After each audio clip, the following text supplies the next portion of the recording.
Selamat pagi saudara-saudara yang dikasihi Tuhan. Hari ini di awal pekan minggu ini kita akan kembali mendengarkan firman Tuhan. Sebelum kita melangkahkan kaki kita dalam beraktivitas hari ini, kita berdoa. Bapa di surga, hari ini kami naikkan syukur karena Tuhan masih memberikan hidup buat kami. Dan biarlah di awal pekan minggu ini yang akan belajar firman Tuhan, bimbing kami untuk bisa mengerti akan kehendak-Mu. Dalam nama Yesus kami naikkan syukur kami di Tuhan. Amin. Saudara-saudara, firman Tuhan hari ini yang masih menjadi bagian dari perayaan Paskah diambil dari Markus. Kita buka kitab Markus 16 ayat Markus 16. Kita akan membaca ayat yang ke-14, berbunyi demikian. Akhirnya ia menampakkan diri kepada ke-11 orang itu ketika mereka hendak makan, dan ia mencela ketidakpercayaan dan kedegilan hati mereka, oleh karena mereka tidak percaya kepada orang-orang yang telah melihat dia sesudah kebangkitannya. Saudara-saudara yang dikasihi Tuhan,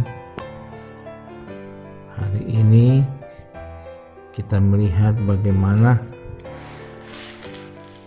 perikop kitab Markus 16 ini memberi pelajaran kepada kita 3 hal. Yang pertama, kita harus mempercayai kebangkitan Yesus.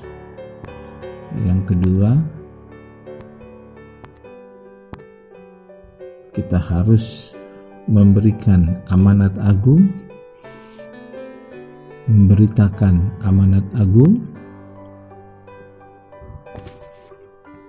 Karena itu yang menjadi pesan dari kitab Markus.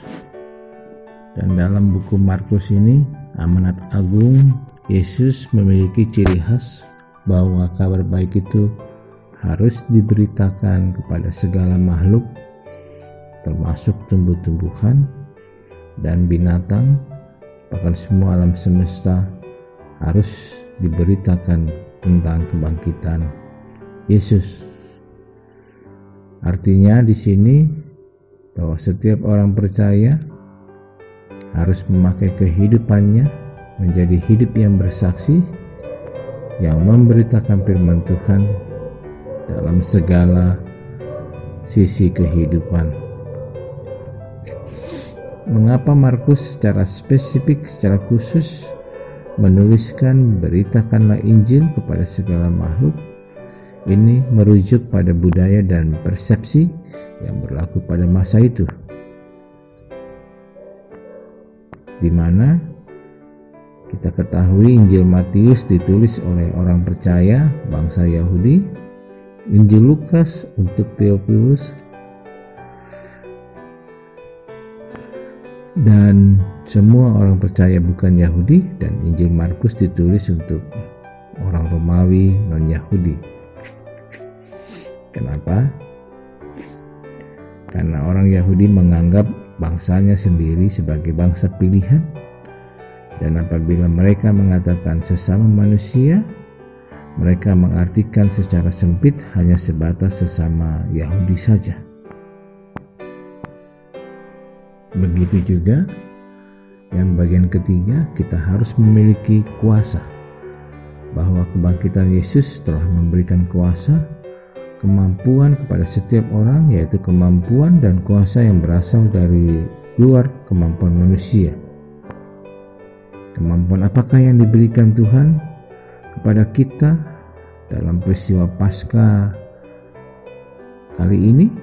Ada 5 tanda orang yang menyertai orang-orang yang percaya yang mendapatkan kuasa dari Allah.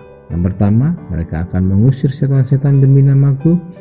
Mereka akan berbicara dalam bahasa-bahasa baru bagi mereka. 3, mereka akan memegang ular.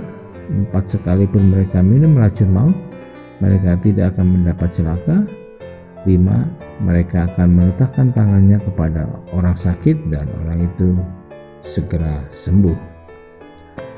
Dari sinilah kita bisa melihat bagaimana Paskah sungguh-sungguh sangat berarti.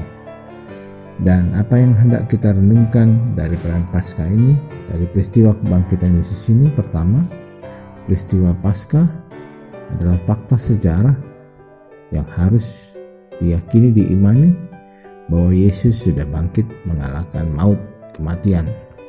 Kedua, peristiwa Paskah harus kita lanjutkan dengan memberitakan kebangkitannya pada segala makhluk, bahwa kebangkitan Yesus menjadi penyemangat bagi kita menjadi saksi untuk memberitakan pembebasan yang telah dibawa Yesus kepada segala ciptaan Tuhan. Ketiga dan terakhir, peristiwa Paskah memberi kuasa buat kita untuk melaksanakan tugas panggilan gereja di tengah-tengah keluarga, di tengah-tengah masyarakat, dan di tengah-tengah persekutuan kita. Itulah pesan dari Markus 16, renungan pagi di awal pekan minggu ini. Selamat berkarya, Tuhan Yesus memberkati kita. Mari kita berdoa. Bapa di surga, kami bersyukur dan berterima kasih karena Tuhan memberikan kesempatan kami untuk merayakan Paskah dan diberi semangat dengan kuasa kebangkitannya untuk memberitakan kabar baik bagi banyak orang. Kami sambut berkat-Mu Tuhan, di dalam nama anak-Mu Tuhan Yesus Kristus, Juru Selamat hidup kami. Amin. Bapak, Ibu, Saudara-saudara, dari meja redaksi harian pagi, kami ucapkan selamat beraktivitas, salam sehat dan tangguh buat keluarga saudara tercinta. Semangat dan Tuhan memberkati kita.